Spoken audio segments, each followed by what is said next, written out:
नमस्कार. TV next चॅनेलच्या वतीनं भरतभाईंचं स्वागत. गेली 40 वर्षांधिक काळ महेंद्र ज्वेलर्स आणि कोल्हापूरचं सराफत एक विश्वास नातं आहे. सोनं आता ₹1,00,000 पर्यंत जाऊन पोचलेला आहे आणि हा एक चर्चेचा विषय आहे. काय नेमके त्याचे कारण आहे? कसं आहे की सोनं ₹1,00,000पर्यंत आलेलं आहे. नक्की 1,02,000 झालेलं होतं. पण परत 98,000च्या आसपास आहे. त्याच्या पाठीमागचं मेन कारण जे आहे ते जागतिक बाजारपेठेतील अस्थिरता. आता सध्या बघायला गेला की ट्रम्प साहेबांनी ज्यापासून चार्ज घेतला आला त्यापासून जी टेरिफ लावायला सुरुवात केली त्याच्यामुळे जगभरात सगळ्या देशामध्ये खूप मोठं आर्थिक वॉर सुरू झालं. ज्या अमेरिका, चायना परत ज्या प्रत्येक देशाचे वेगवेगळे टेरिफ लावल्यामुळे चायना परत अमेरिकेला वेगळे टेरिफ लावते आणि ह्या संदर्भात सगळ्या विषय बघितला तर बाजारामध्ये खूप मोठी अस्थिरता आहे. आणि अशी ज्यावेळी अस्थिरता असते ना त्यावेळी खूप महत्त्वाचं सोन्याकडे जातं. तुम्ही या शेअर्स मार्केटमध्ये बघितलं तर कशी अस्थिरता आहे. रिअल इस्टेटमध्ये तसंच आहे. त्याचबरोबर वायदा मार्केट जे कमोडिटी एक्सचेंज असते त्यामध्ये पण खूप असे मोठे सौदे होत असतात. आणि ह्या सगळ्याचा आर्थिक परिणाम परत युद्धाची पोट जे आता रशिया आणि युक्रेनचं युद्धाचं अजूनही सुरू आहे. आणि ह्या अशा सगळ्या घडामोडी ज्यावेळी होतात त्यावेळी निश्चितच सोन्याचं महत्त्व वाढतं आणि त्या सोन्याच्या बाजारपेठेवर त्याचा परिणाम होतो. जर आता या 2 महिन्यातलं आपण बघितलं तर जवळ $2,650 प्रति अंश सोन्याचा रेट होता. तो $3,500 पोहोचला. $3,500 तर $3,500 ज्यावेळी झाला होता त्यावेळी 1,02,000च्या आसपास गेला. परत कमी होऊन तो 33च्या आसपास आता सध्या आहे. आता ह्याच्यामध्ये कसं आहे की अर्थशास्त्री जे असतात ते प्रत्येकजण आपल्या आपल्या परीने ॲनालिसिस करतात. प्रत्येक देशाचं अर्थकारण आणि तिथले अर्थशास्त्री आपल्या आपल्या पद्धतीनं ॲनालिसिस करून सांगतात की कोण म्हणते सोन्यामध्ये अशी चर्चा होती की सोनं 60-65 हजार कमी येणार नाही. त्यावेळी लोक खूप जण विकायला लागले. मात्र हे तसंच 55-60 हजारपर्यंत होईल असं मला स्वतःला तरी वाटतं. कारण सध्याची जी परिस्थिती आहे त्याच्यामध्ये असं पण अर्थशास्त्री म्हणतात की ते $3,500 ते $4,000 पर्यंत पण जाऊ शकतो. ₹1,00,000 पण होऊ शकतो. ती शक्यता किती? तर कसं आहे वाढायची शक्यता ही 60-70% आहे. आताच्या परिस्थितीत बघायला गेलं तर कमी व्हायची शक्यता 25% आहे. भारतीय जनमानस झालं तर भारतीय महिला असतील किंवा भारतीय कोणी समाजामधून असेल की मुलगीच्या लेकीला लग्नाला सोनं द्यायचं आहे.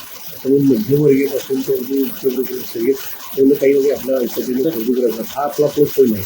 100% आहे.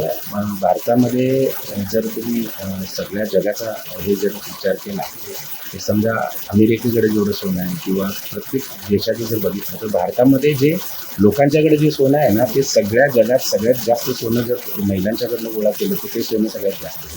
इतका प्रचंड साठा आहे. ह्याच्या पाठीमागचं कारण काय तर भारतामध्ये सोन्याचं महत्त्व आजपासून नाही तुम्ही कित्येक वर्षापासून जर बघितलं महाभारतापासून सोन्याचं महत्त्व हे आलेलंच आहे आणि ते राहणारच आहे. पूर्वी जर बघितलं तर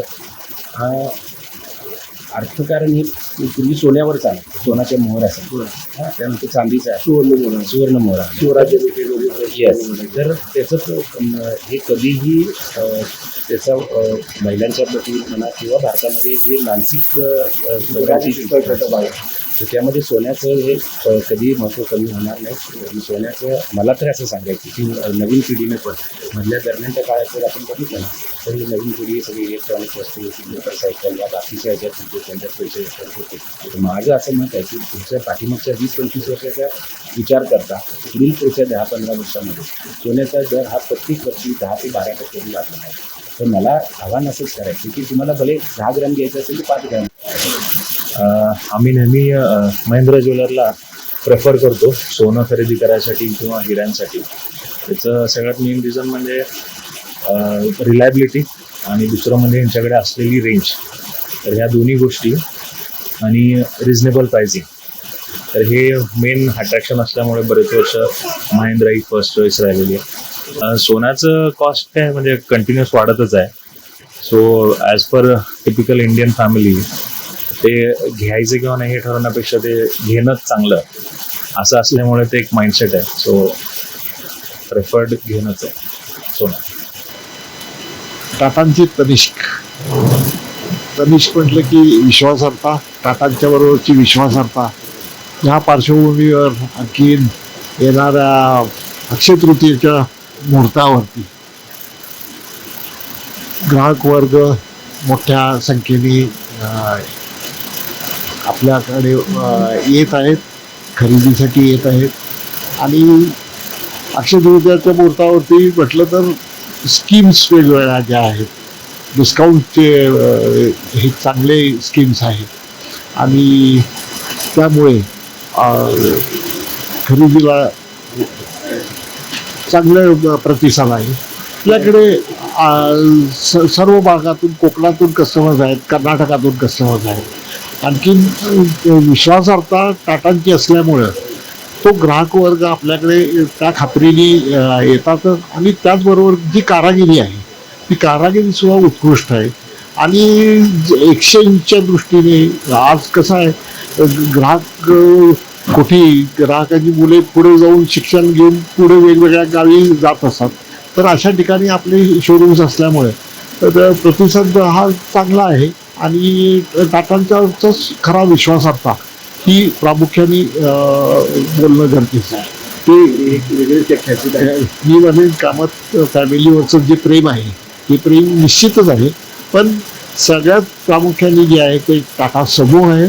टाटा समूहाची गेले 150-200 वर्षातली जी काय योगदान त्यांचं जे आहे देशासाठी, आणि त्याच पार्श्वभूमीवरतीच ग्राहक वर्ग आपल्याकडे वळलेला आहे. सोनं हे निश्चितच चांगल्या दृष्टीने म्हणजे इन्व्हेस्टमेंट म्हणून बघितलंच जातं.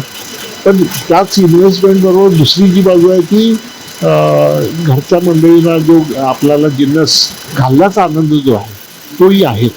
इन्व्हेस्टमेंट सोन्याच्या बाबतीत म्हटलं तर वर्षानुवर्ष खात्रीचं इन्व्हेस्टमेंट हे एकमेव आहे की ज्याचा आनंद घेऊ शकतो, उपभोग घेऊ शकतो. आणि किंमत वाढल्यानंतर त्याचा आनंद निश्चितच होतो की बाबा मी गुंतवणूक योग्य प्रकारे केली असं प्रत्येकालाच वाटत असतं. स्थानिक मार्केट उत्साही आहे आणि निश्चितच चांगला 3:30 मुहूर्तातला हा एक मुहूर्त असल्यामुळे त्याला निश्चितच प्रतिसाद चांगला आहे. किंबहुना आज संध्याकाळी 5:30 पासून मुहूर्त आहे असं बोललं जातं. तर त्यामुळे तो रश निश्चितच होणार. कोल्हापूरच्या सराफ व्यवसायामध्ये तब्बल 5व्या पिढीचं प्रतिनिधित्व करतात.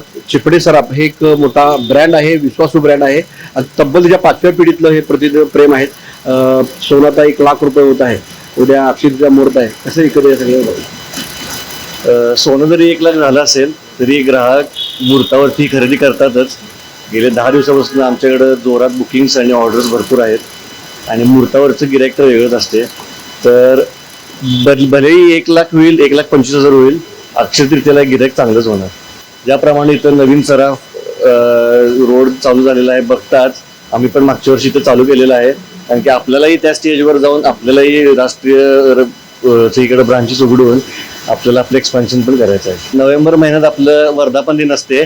त्यावेळी आपल्या TV चॅनल मार्गेत मी सगळ्यांना सांगतो, कोल्हापूरकरांना संगीताचं काहीतरी एक मोठा इव्हेंट करण्याचा आमचा प्रयत्न असेल. तर मी सर्व ग्राहकांना आणि तुम्हाला अक्षयतृतीयाच्या हार्दिक शुभेच्छा. नमस्कार. कोल्हापूरचा हा विनर्स कॉन्व्हर्सेशन आता गोल्ड स्टोन नावारूपात येत आहे किंवा आलेला आहे.